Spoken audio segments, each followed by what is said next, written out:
जय सिया राम जय जय सिया राम, जय सिया राम जय जय सिया राम। इस प्रकार मन को बल दिखलाकर मैं श्री रघुनाथ जी की सुहावनी कथा की रचना करूँगा। व्यास आदि जो अनेकों श्रेष्ठ कवि हो गए हैं, जिन्होंने बड़े आदर से श्री हरि की सुयश वर्णन किया है, मैं उन सब श्रेष्ठ कवियों के चरण कमलों में प्रणाम करता हूँ। वे मेरे सब मनोरथों को पूरा करें।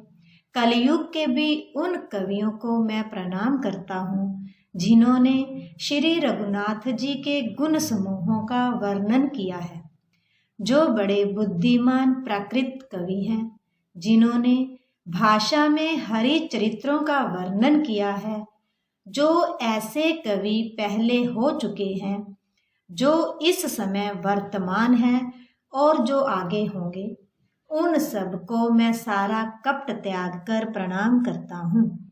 आप सब प्रसन्न होकर यह वरदान दीजिए कि साधु समाज में मेरी कविता का सम्मान हो, क्योंकि बुद्धिमान लोग जिस कविता का आदर नहीं करते, मूर्ख कवि ही उसकी रचना का व्यर्थ परिश्रम करते हैं।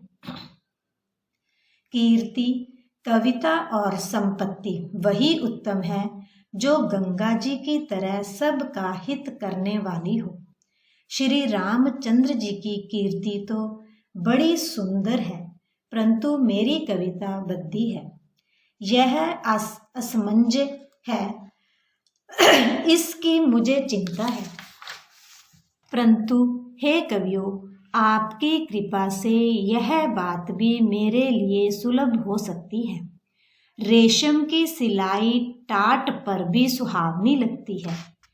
चतुर पुरुष उसी कविता का आदर करते हैं जो सरल हो और जिसमें निर्मल चरित्र का वर्णन हो, तथा जिसे सुनकर शत्रु भी स्वाभाविक वैर को भूलकर सराहना करने लगे। ऐसी कविता बिना निर्मल बुद्धि के होती नहीं, और मेरे बुद्धि का बल बहुत ही थोड़ा है। इसीलिए बार बार निहोरा करता हूँ कि हे कवियों, आप कृपा करें जिससे मैं हरियश का वर्णन कर सकूं। कवि और पंडितगण, आप जो रामचरित्र रूपी मान सरोवर के सुंदर हंस हैं, मुझ बालक की विनती सुनकर और सुंदर रुचि देखकर मुझ पर कृपा करें।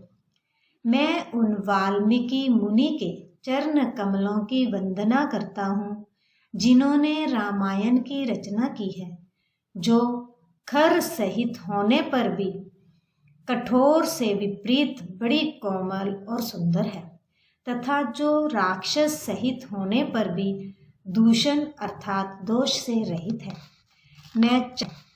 मैं चारों वेदों की वंदना करता हूँ, जो संसार समुद्र के पार होने के लिए जहाज के समान है, तथा जिन्हें श्री रघुनाथ जी का निर्मल यश वर्णन करते स्वप्न में भी खेद नहीं होता।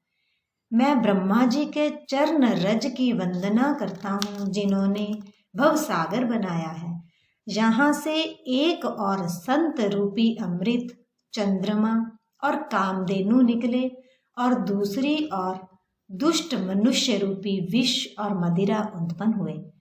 देवता, ब्राह्मण, पंडित, ग्रह, इन सब के चरणों की वंदना करके हाथ जोड़कर कहता हूँ कि आप प्रसन्न होकर मेरे सारे सुंदर मनोरथों को पूरा करें। सरस्वती जता ब्राह्मण, फिर मैं सरस्वती जी और देव नदी गंगा जी की वंदना करता हूँ। दोनों पवित्र मनोहर चरित्र वाली हैं। एक स्नान करने और जल पीने से पापों को हरती है, और दूसरी सरस्वती जी गुण और यश कहने और सुनने से अज्ञान का नाश कर देती है।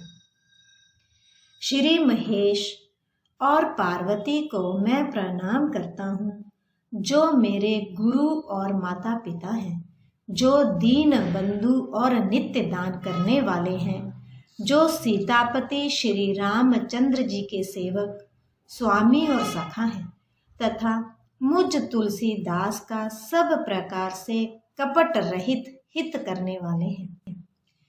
जिन शिव पार्वती ने कलयुग को देखकर जगत के हित के लिए शाबर मंत्र समूह की रचना की, जिन मंत्रों के अक्षर बेमेल हैं, जिनका ना कोई ठीक अर्थ होता है और ना जप ही होता है, तथापि श्री शिव के प्रताप से जिनका प्रभाव प्रत्यक्ष है, वे उमापति शिव जी मुझ पर प्रसन्न होकर इस कथा को आनंद और मंगल की मूल बनाएंगे। इस प्रकार पार्वती जी और शिव जी दोनों का स्मरण करके और उनका प्रसाद पाकर मैं चाव भरे चित्त से श्री रामचरित्र का वर्णन करता हूँ। मेरी कविता श्री शिव जी की कृपा से ऐसी सुशोभित होगी जैसी तारागणों के सहित चंद्रमा के साथ रात्रि शोभित होती है। जो इस कथा को प्रेम सहित एवं सावधानी के साथ समझ बूझ कर कहें सुनेंगे, वे कलयुग के पापों से रहित और सुंदर कल्याण के भागी होकर श्री रामचंद्र जी के चरण कमलों में प्रेमी बन जाओगे। यदि मुझ पर शिव जी और पार्वती जी की स्वप्न में भी सचमुच प्रसन्नता हो, तो मैंने इस भाषा कविता का जो प्रभाव कहा है वह सब सच हो। जय जय सिया राम, जय सिया राम, जय जय सिया राम। मैं अति पवित्र श्री अयोध्यापुरी और कलयुग के पापों का नाश करने वाली श्री सरयू नदी की वंदना करता हूँ। फिर अवधपुरी के उन नर नारियों को प्रणाम करता हूँ जिन पर प्रभु श्री रामचंद्र जी की ममता थोड़ी नहीं है, अर्थात बहुत है। उन्होंने अपनी पुरी में रहने वाले सीता जी की निंदा करने वाले धोबी और उसके समर्थक पुर नर नारियों के पाप समूह को नाश कर उनको शोक रहित बनाकर अपने लोक में बसा दिया। मैं कौसल्या रूपी पूर्व दिशा की वंदना करता हूँ, जिसकी कीर्ति समस्त संसार में फैल रही है, जहाँ से विश्व को सुख देने वाले और दुष्ट रूपी कमलों के लिए पाले के समान श्री रामचंद्र जी रूपी सुंदर चंद्रमा प्रकट हुए। सब रानियों सहित राजा दशरथ जी को पुण्य और सुंदर कल्याण की मूर्ति मानकर मैं मन, वचन और कर्म से प्रणाम करता हूँ। अपने पुत्र का सेवक जानकर वे मुझ पर कृपा करें, जिनको रचकर ब्रह्मा जी ने भी बड़ाई पाई तथा जो श्री राम जी के माता और पिता होने के कारण महिमा की सीमा है। मैं अवध के राजा श्री दशरथ जी की वंदना करता हूँ, जिनका श्री राम जी के चरणों में सच्चा प्रेम था, जिन्होंने दीन दयालु प्रभु के बिछड़ते ही अपने प्यारे शरीर को मामूली तिनके की तरह त्याग दिया। मैं परिवार सहित राजा जनक जी को प्रणाम करता हूँ, जिनका श्री राम जी के चरणों में गूढ़ प्रेम था, जिसको उन्होंने योग और भोग में छिपा रखा था, परंतु श्री रामचंद्र जी को देखते ही वह प्रकट हो गया। भाइयों में सबसे पहले मैं श्री भरत जी के चरणों को प्रणाम करता हूँ, जिनका नियम और व्रत वर्णन नहीं किया जा सकता तथा जिनका मन श्री राम जी के चरण कमलों में भोरे की तरह लुभाया हुआ है, कभी उनका पास नहीं छोड़ता। मैं श्री लक्ष्मण जी के चरण कमलों को प्रणाम करता हूँ, जो शीतल, सुंदर और भक्तों को सुख देने वाले हैं। श्री रघुनाथ जी की कीर्ति रूपी विमल पताका में जिनका लक्ष्मण जी का यश पताका को ऊंचा करके फहराने वाले दंड के समान हुआ, जो 1000 सिर वाले और जगत के कारण शेष जी हैं, जिन्होंने पृथ्वी का भय दूर करने के लिए अवतार लिया। वे गुणों की खान, कृपा सिंधु, सुमित्रा नंदन श्री लक्ष्मण जी मुझ पर सदा प्रसन्न रहे। मैं श्री शत्रुघ्न जी के चरण कमलों को प्रणाम करता हूँ, जो बड़े वीर, सुशील और श्री भरत जी के पीछे चलने वाले हैं। मैं महावीर श्री हनुमान जी की विनती करता हूँ, जिनके यश का श्री रामचंद्र जी ने स्वयं अपने श्री मुख से वर्णन किया है। पवन कुमार श्री हनुमान जी को प्रणाम करता हूँ, जो दुष्ट रूपी वन को भस्म करने के लिए अग्नि रूप है, जो ज्ञान की घन मूर्ति हैं और जिनके हृदय रूपी भवन में धनुष बाण धारण किए श्री राम जी निवास करते हैं।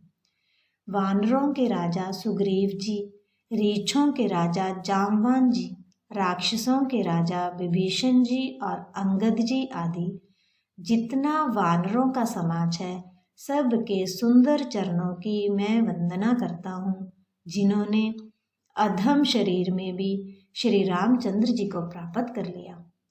पशु पक्षी देवता मनुष्य असुर समेत जितने श्री राम जी के चरणों के उपासक हैं, मैं उन सब के चरण कमलों की वंदना करता हूँ, जो श्री राम जी के निष्काम सेवक हैं। शुकदेव जी, सनकादि, नारद मुनि आदि जितने भक्त और परम ज्ञानी श्रेष्ठ मुनि हैं, मैं धरती पर सिर टेक कर उन सब को प्रणाम करता हूँ। हे मुनीश्वरों, आप सब मुझको अपना दास जानकर कृपा कीजिए। राजा जनक की पुत्री, जगत की माता और करुणा निधान श्री रामचंद्र जी की प्रियतमा श्री जानकी जी के दोनों चरण कमलों को मैं मनाता हूँ, जिनकी कृपा से निर्मल बुद्धि पाऊँ।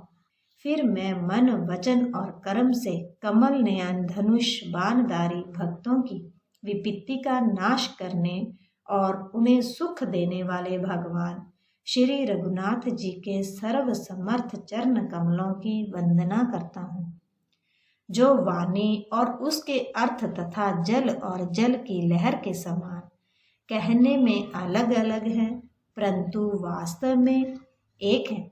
उन श्री सीता राम जी के चरणों की मैं वंदना करता हूँ, जिन्हें दीन दुखी बहुत ही प्रिय हैं। मैं श्री रघुनाथ जी के नाम राम की वंदना करता हूँ, जो कृशानु, भानु और हिमकर का हेतु अर्थात र माने आ, र आ और म रूप से बीज है। वह राम नाम ब्रह्मा विष्णु और शिव रूप है। वह वेदों का प्राण है, निर्गुण उपमा रहित और गुणों का भंडार है। जो महामंत्र है, जिसे महेश्वर श्री शिव जी जपते हैं और उनके द्वारा जिसका उपदेश काशी में मुक्ति का कारण है, तथा जिसकी महिमा को गणेश जी जानते हैं, जो इस राम नाम के प्रभाव से ही सबसे पहले पूजे जाते हैं। आदि कवि श्री वाल्मीकि जी राम नाम के प्रताप को जानते हैं, जो उल्टा नाम मरा मरा जप कर पवित्र हो गए। श्री शिव जी के इस वचन को सुनकर कि एक राम नाम सहस्र नाम के समान है, पार्वती जी सदा अपने पति श्री शिव जी के साथ राम नाम का जप करती रहती हैं। नाम के प्रति पार्वती जी के हृदय की ऐसी प्रीति देखकर श्री शिव जी हर्षित हो गए और उन्होंने स्त्रियों में भूषण रूप पार्वती जी को अपना भूषण बना लिया, अर्थात उन्हें अपने अंग में धारण करके अर्धांगिनी बना लिया। नाम के प्रभाव को श्री शिव जी बलि भांति जानते हैं, जिस प्रभाव के कारण कालकूट जहर ने उनको अमृत फल दिया। श्री रघुनाथ जी की भक्ति वर्षा ऋतु है। तुलसीदास जी कहते हैं कि उत्तम सेवक गण धान है और राम नाम के 2 सुंदर अक्षर सावन भादों के महीने हैं। दोनों अक्षर मधुर और मनोहर हैं, जो वर्ण माला रूपी शरीर के नेत्र हैं, भक्तों के जीवन हैं तथा स्मरण करने में सबके लिए सुलभ और सुख देने वाले हैं, और जो इस लोक में लाभ और परलोक में निर्वाह करते हैं, अर्थात भगवान के दिव्य धाम में दिव्य देह से सदा भगवत सेवा में नियुक्त रखते हैं। ये कहने सुनने और स्मरण करने में बहुत ही अच्छे हैं। तुलसीदास को तो श्री राम लक्ष्मण के समान प्यारे हैं।